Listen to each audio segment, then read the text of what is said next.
Hello, Math B Honors students, and welcome to our first lesson of Module 2. We will be examining linear relationships, and in order to do that, for the first lesson, we're going to compare proportional relationships. Okay, so let's just dive right in. One says, Carmen is making homemade root beer for an upcoming charity fundraiser. The number of pounds of dry ice to the number of ounces of root beer extract is proportionally related. If Carmen uses 12 pounds of dry ice, let's underline that, 12 pounds of dry ice, she will need to use 8 ounces of root beer extract. So it's important to note, class, that when we say that something is proportionally related to something else, that means there's a constant ratio that the two items that are proportional have, right? There's a ratio that they constantly follow, and it says write a ratio that relates pounds of dry ice to ounces of root beer extract. Okay, so the ratio that they gave us, let's write this in words. Pounds of dry ice divided by, remember that a ratio is a comparison of two numbers. So here we're going to write ounces of root beer. And it's kind of like the recipe of this dessert or whatever, the homemade root beer. It's a recipe for this root beer, right? 12 pounds of dry ice for every 8 ounces of root beer. Now, obviously, whenever you can, you want to simplify your ratio. And in this case, we could say, 3 pounds of dry ice for every 2 ounces of root beer. Okay. So whether you scale up this recipe or scale down this recipe, you always need to have this ratio exactly the same. That's the only way that you will maintain the integrity of the recipe, right? 2 ounces of root beer, right? 3 pounds, 2 ounces. Okay, a unit rate is a comparison of two different quantities in which one of the quantities is 1. The word unit rate has the word unit in it, which means kind of like 1. So it's kind of saying like the ratio where one of the values is 1. State the unit rate for this situation and what it represents in the context. Okay, so our ratio right now is 3 pounds and 2 ounces. If we were to create a unit rate, the unit rate would be 3 over 2 over 1, or basically 1.5 pounds of dry ice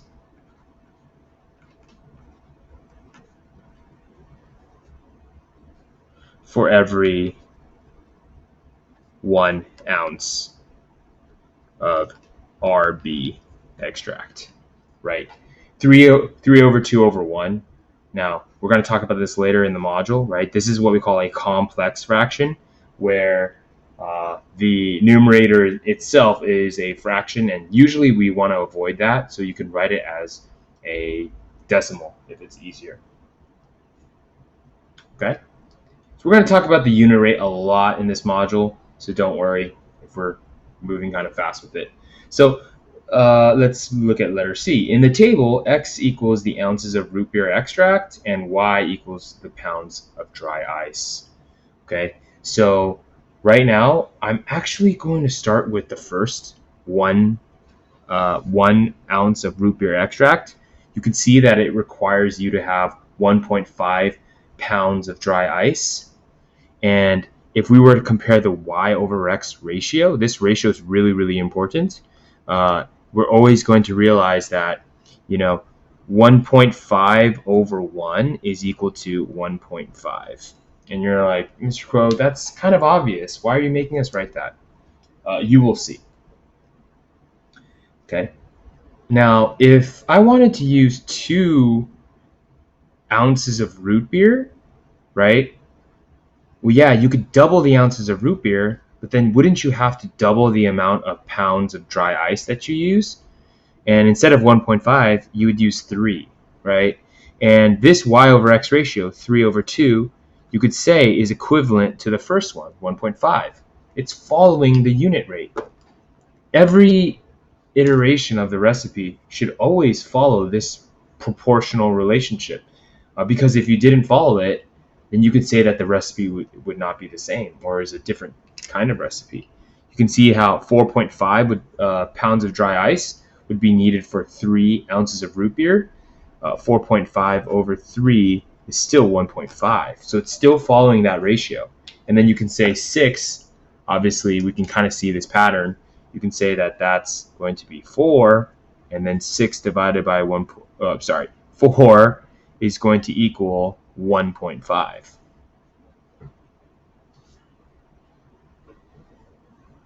Okay.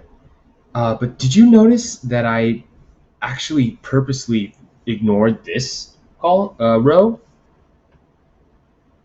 Why is this row so important? Let's look at letter D.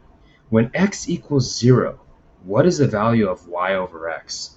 So this is a special row, class, if you want to highlight this row. Now, it's special because in a proportional relationship, if one of the variables has a 0 in it, technically the other variable should also have 0, right? Proportional relationships start when both variables have 0 and 0 respectively. You should not see one of the variables have a value at the beginning of your proportional relationship. For this reason, this is 0 over 0, which I just want to make sure we realize is undefined. It's not actually 0, right? 0 over 0 is undefined. When x is 0, what is the value of y over x? It's undefined, right? 0 over 0 has no value, is not possible. You cannot divide anything, even 0, by 0, right? What is the value of y over x? It's kind of like the same thing. Dividing by 0 is impossible. And it's not even 0, right? It's undefined. Okay, so if we wanted to graph all of the different combinations of the number of pounds of dry ice on the y-axis, remember this is the y, the vertical axis. The vertical axis is always going to be something we call the dependent variable. The x-axis is something we call the independent variable. And you always ask yourself what's dependent on what. Now, in this case, you can make the argument that both ingredients are dependent on each other, but we're going to go ahead and define y as the number of pounds of dry ice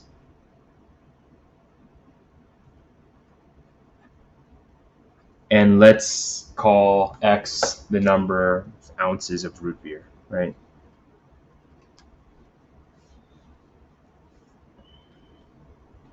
And you could see that if we were to graph, we'd have to start at 0, 0, the origin.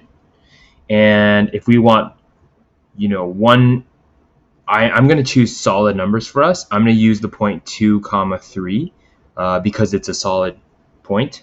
So 2 ounces of root beer right here on the x-axis would require 3 pounds of dry ice. Yes, I could use decimals, but I'd rather use solid points. Like 2, 3 is a solid point. 4, 6 is another solid point.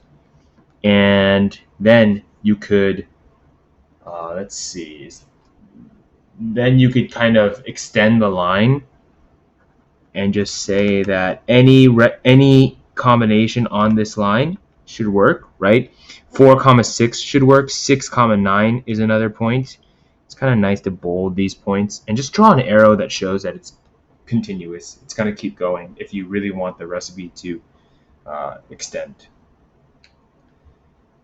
Graph this relationship, label the axis, write an equation that represents the relationship between the number of ounces of root beer extract, X, and the number of pounds of dry ice, Y, needed to make homemade root beer. So you could see, class, on this table that all of my ratios have a 1.5 in them. 2 times 1.5 is 3. 3 times 1.5 is 4.5. And 4 times 1.5 is 6. So because I know that you can just multiply the X value by 1.5, the equation for this situation is Y equals 1.5X. Okay, again, you're going to have a lot of experience with this. You will see, class, that when your constant ratio of Y over X is the same, that number that it constantly is, the 1.5 right here, is a very, very important number. Again, we'll talk about that more throughout, not even in this lesson, we'll keep talking about this throughout the module. This is a skill that you're going to have to get used to, writing an equation given a context, writing an equation given a table, and later on even writing an equation given a graph, right? But let's just leave it at that. Now, obviously, you could have written this as 3 over 2x as well. Okay. Last thing I want to talk about is the idea of a discrete and continuous graph. So in a discrete graph, the ordered pairs are not connected. In a continuous graph, the ordered pairs are connected. This situation compares pounds to ounces, values that can be measured by fractional units. The ordered pairs should be connected, and the graph for this situation is continuous. Okay. Just remember that continuous means that decimal amounts of things are possible. Discrete just means that you would have a dotted line where the fractional or decimal amounts in between whole numbers are not possible, whereas a continuous graph is connected all the way. Okay.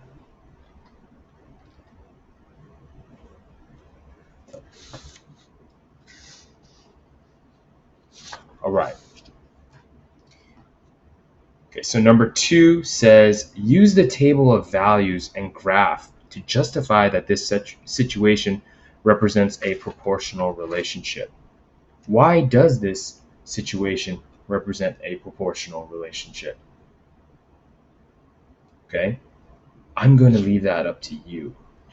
Define constant of proportionality. These are all things that you should hopefully be aware of, and we'll talk about in class. Thanks for watching.